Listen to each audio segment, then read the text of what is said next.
Hi, I'm Dr. Robin Koslowitz, YouTube's post-traumatic parenting expert. Today we're going to unpack Colleen Ballinger's apology. Over the last 15 years of my career, there have been moments where I was immature and inappropriate with some of my comedy, and there were times when I did not put enough thought into some of my fan interactions, and because of that behavior, people got hurt. And we're going to talk about why that apology really is triggering for a lot of post-traumatic parents. But first, if you like content like this and you never want to miss another episode, click subscribe below so that you get notified every time we post an episode. If you have a question or you would like further information about any of the things that we post, please comment below. Let me know what you think, what videos you'd like to see next. And of course, you can check out the post-traumatic parenting community on Instagram, Facebook, LinkedIn, and the Post-Traumatic Parenting Podcast, available wherever you get your podcasts.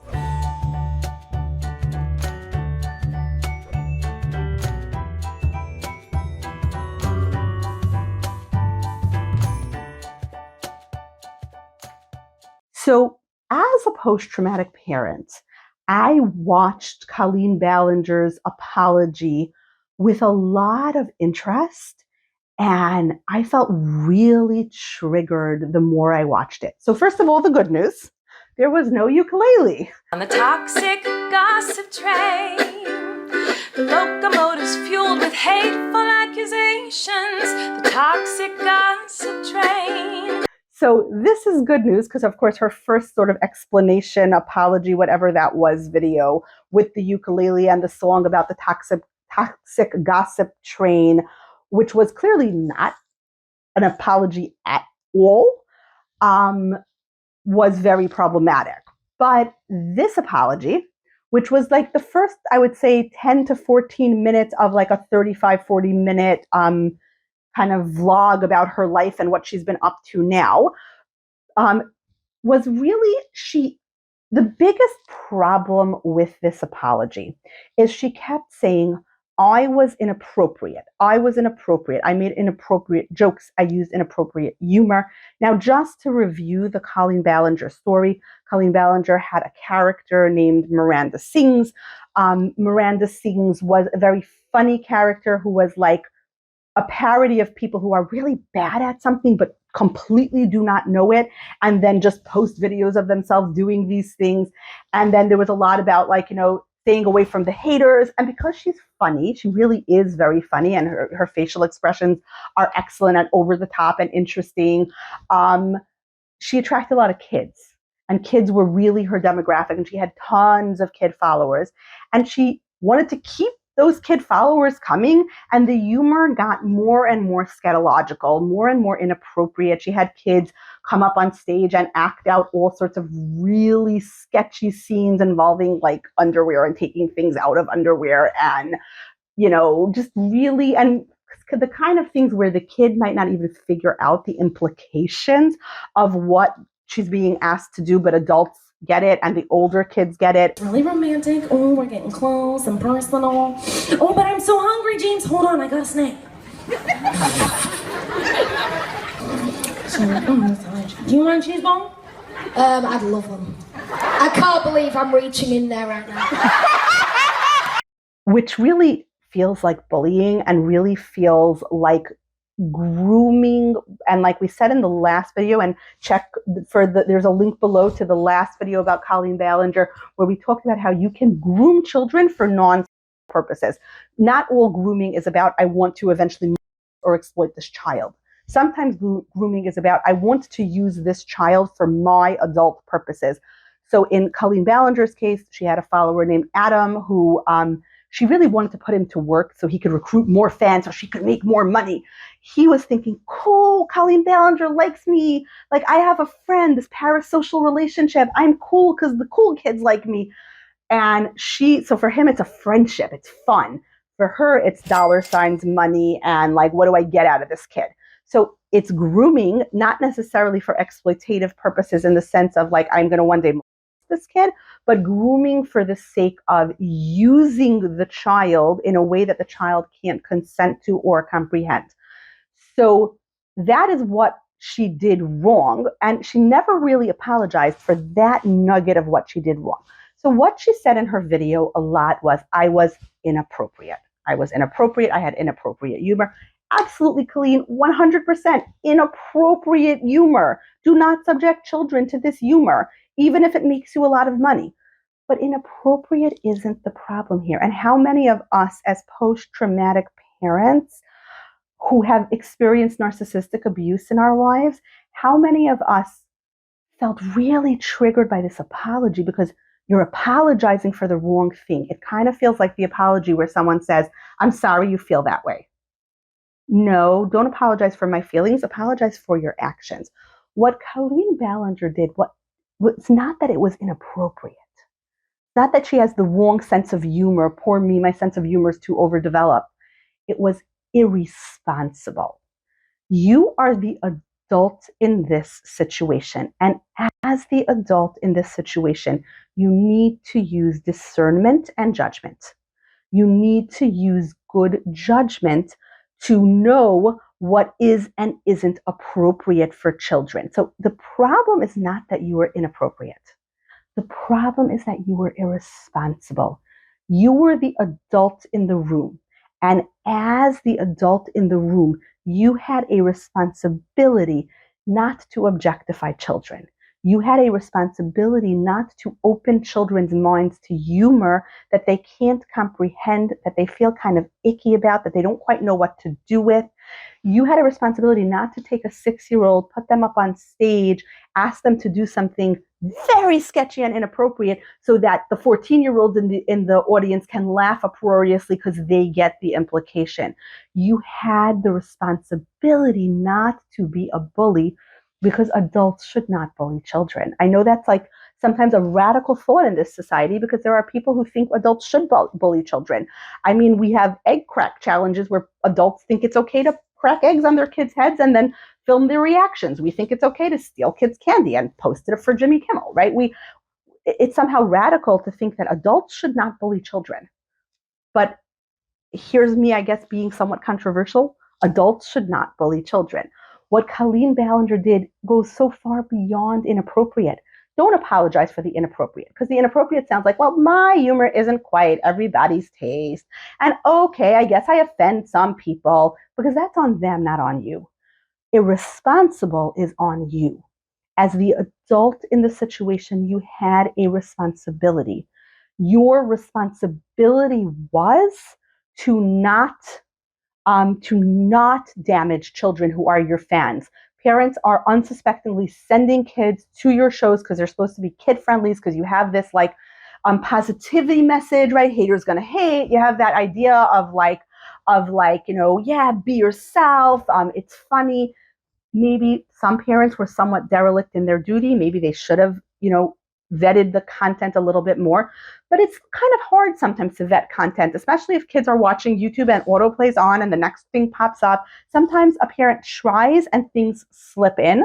I certainly think as a parent, we do have the responsibility, if I'm paying money for tickets to a show, I do want to know what that show is going to be about. But what if we're halfway through the show and we're like, oh my gosh, me and my kid are here and oh my goodness, what do I do? And like the kid is sitting there and I'm thinking, I paid a lot of money. They're going to be very disappointed if I yank them out. But at the same token, how can I let them sit there through this?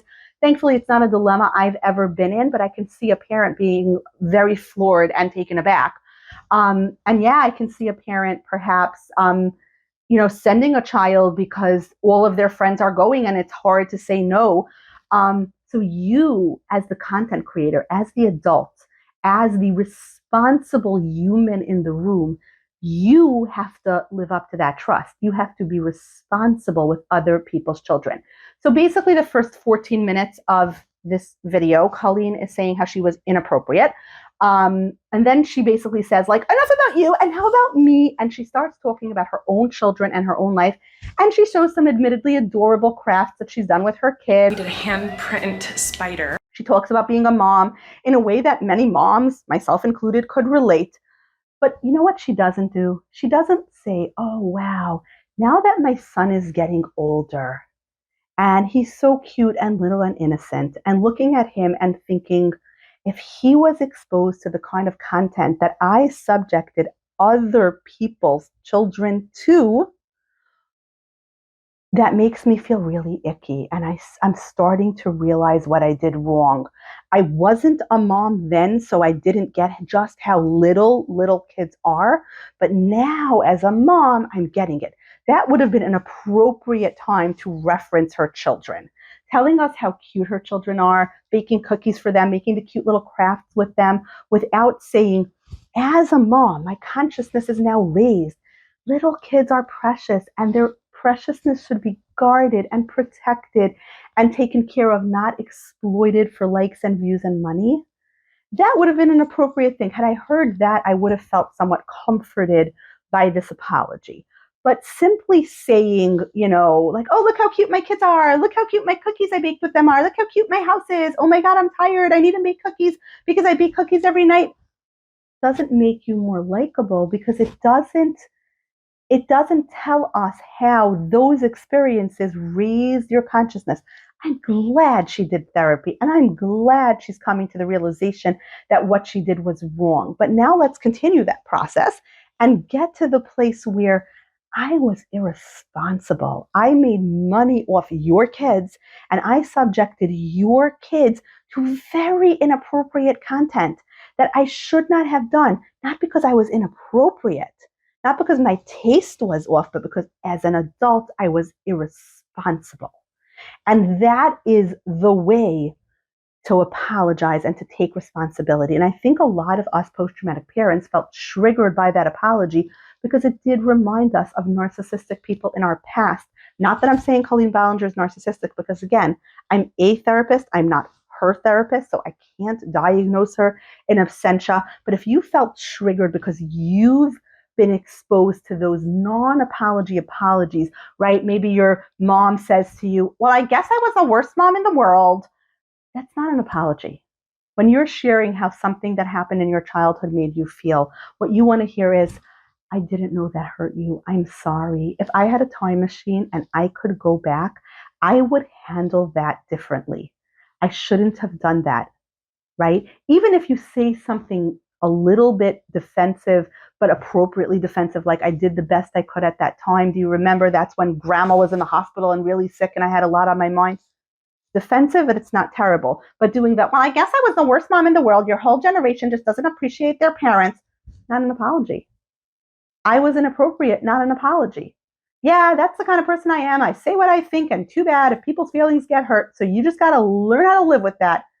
I just told you that the things you said to me as a kid really hurt my feelings and really impacted my sense of self.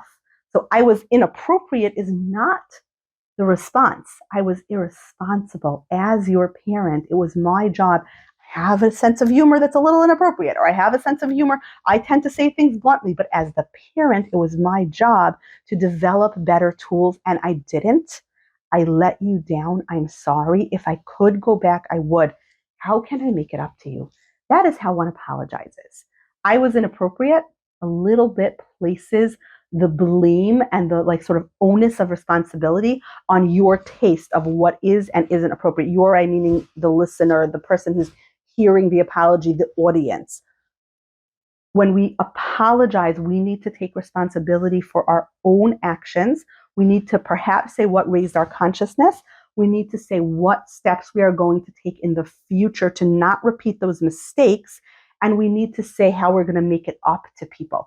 And look, can Colleen Ballinger make it up to the whole world? No, but she can put out reparative content, right? She can talk about how these mistakes happened and how she will make sure they won't happen in the future.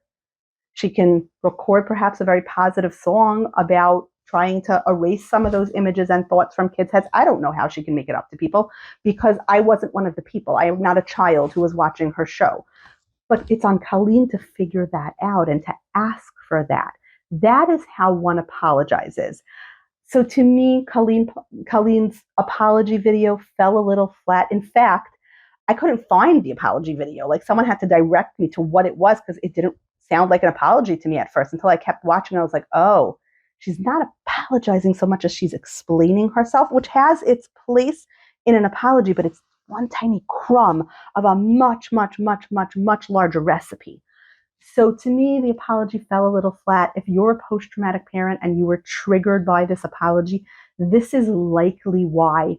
If you want to discuss in the comments below how you were triggered and what it reminded you of, or in what ways it fell flat, in what ways you liked it, in what ways you think she could make things up to people, I'd love to hear it in the comments below. Remember to subscribe so you never miss an episode, and please check us out in all the places you can find post-traumatic parenting. See you next time.